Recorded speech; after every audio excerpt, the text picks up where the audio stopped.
cambiare con un piano di interventi di edilizia sanitaria il volto della sanità siciliana. Più strutture ospedaliere moderne e funzionali al passo con le esigenze del tempo. E questo quanto detto dall'assessore regionale per la salute Massimo Russo.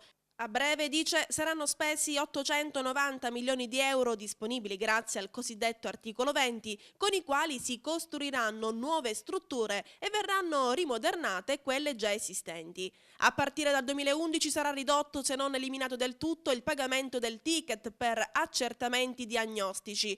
L'assessore Russo ha già dato disposizione ai suoi uffici di approntare una norma da inserire nella prossima finanziaria. La norma, ha spiegato Russo, dovrà prevedere forme di controllo, nonché l'obbligo del quesito diagnostico, e cioè la giustificazione medico-sanitaria di ogni singola prescrizione, al fine di verificare il corretto operato sia dei medici che delle strutture che erogano la prestazione. Abbiamo già preso l'impegno di ridurre, ha proseguito l'assessore, fin dal prossimo anno le inaccettabili maggiorazioni di IRAP ed IRPEF che i siciliani sono chiamati a pagare per finanziare il deficit provocato in passato.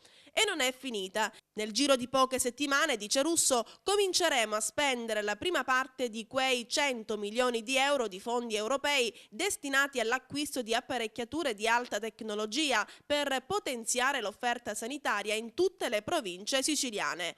Passo dopo passo, quindi, una serie di provvedimenti che permetteranno alla Sicilia di raggiungere livelli di qualità pari a quello delle regioni italiane più virtuose.